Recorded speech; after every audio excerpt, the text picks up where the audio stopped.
បើសិនជាខ្ញុំប្រាប់អ្នកទាំងគ្នាថាកុំព្យូទ័រដំបូងរបស់ពិភពលោកមិនមែនបង្កើតឡើងនៅសតវត្សទី20នោះទេតែអ្នកទាំងគ្នាជឿខ្ញុំដែរអត់វាត្រូវបានគេបង្កើតឡើងជាង2000ឆ្នាំមុនក្នុងសម័យក្រិកបុរាណនៅពេលអ្នកវិទ្យាសាស្ត្ររកឃើញវាពួកគេស្ទើរតែមិនជឿនឹងផ្នែកខ្លួនឯងឡើយអ្នកទាំងគ្នាព្រោះបច្ចេកវិទ្យាដ៏ស្មុគស្មាញបែបនេះគេធ្លាប់គិតថាមិនគួរមាននៅក្នុងសម័យបុរាណនោះទេវត្ថុនោះមានឈ្មោះថា Antikythera mechanism នៅឆ្នាំ1901អ្នកមួយទឹកកំពុងស្វែងរកកប៉ាល់បុរាណនៅជិតកោះ Antikythera ប្រទេសក្រិកអ្នកទាំងគ្នាពួកគេបានរកឃើញរូបចម្លាក់មាសកាក់និងវត្ថុបុរាណជាច្រើនប៉ុន្តែមានដុំលោហៈច្រេះមួយដែលដំបូងគ្មាននរណាម្នាក់ចាប់អារម្មណ៍ឡើយក្រោយមកនៅពេលដែលអ្នកជំនាញសម្អាតវាពួកគេភ្ញាក់ផ្អើលយ៉ាងខ្លាំងនៅខាងក្នុងវាមានប្រព័ន្ធកង់ធ្មេញលោហៈជាង30ដែលភ្ជាប់គ្នាយ៉ាងស្មុគស្មាញ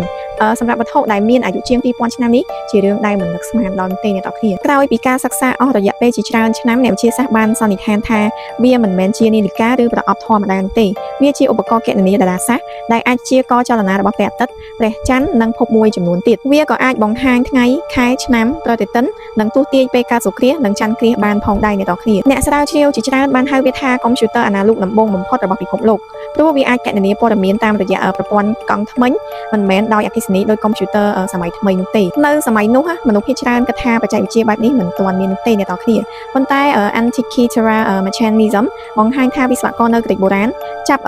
ដើមមានចំណេះដឹងខ្ពស់អំពីគណិតវិទ្យាតារាសាស្ត្រនិងមេកានិកបានផងដែរអ្នកវិទ្យាសាស្ត្រមួយចំនួនថែមទាំងនិយាយថាបច្ចេកវិទ្យាប្រភេទនេះមិនបានលេចឡើងម្ដងទៀតនោះទេរហូតដល់ជាង1000ឆ្នាំក្រោយក្នុងអឺរ៉ុបនោះមានន័យថាចំណេះដឹងដ៏អស្ចារ្យមួយប្រហែលជាបានបាត់បង់ទៅជាមួយអរិយធម៌បុរាណបាត់ទៅហើយរហូតមកដល់សប្តាហ៍ថ្ងៃអត់មានអ្នកណាដឹងច្បាស់ថានរណាជាអ្នកបង្កើត Antikythera mechanism នេះទេអ្នកទាំងគ្នាហើយអ្នកប្រវត្តិសាស្ត្រខ្លះសន្និដ្ឋានថាវាអាចតាក់ទងទៅនឹងអ្នកប្រាជ្ញក្រិកដ៏ល្បីដូចជា Archimedes ឬអ្នកវិទ្យាសាស្ត្រផ្សេងទៀតក្នុងសម័យនោះប៉ុន្តែអត់ទាន់មានភស្តុតាងគ្រប់គ្រាន់ដើម្បីបញ្ជាក់ការអះអាងនេះនៅឡើយទេទោះបីជាអ្នកវិទ្យាសាស្ត្របានប្រើបច្ចេកវិទ្យាស្កេនកាំរស្មី X និងបង្កើតគំរូឡើងវិញក៏ដោយអ្នកទាំងគ្នាក៏នៅតែមានសំណួរជាច្រើនដែលមិនទាន់មានចម្លើយទេតើហេតុអ្វីបានជាបច្ចេកវិទ្យាដ៏អស្ចារ្យនេះបានបាត់ខ្លួនអស់រយៈពេលជាច្រើនទសវត្សរ៍តើមានឧបករណ៍បែបនេះផ្សេងទៀតដែលមិនទាន់ត្រូវបានរកឃើញឬ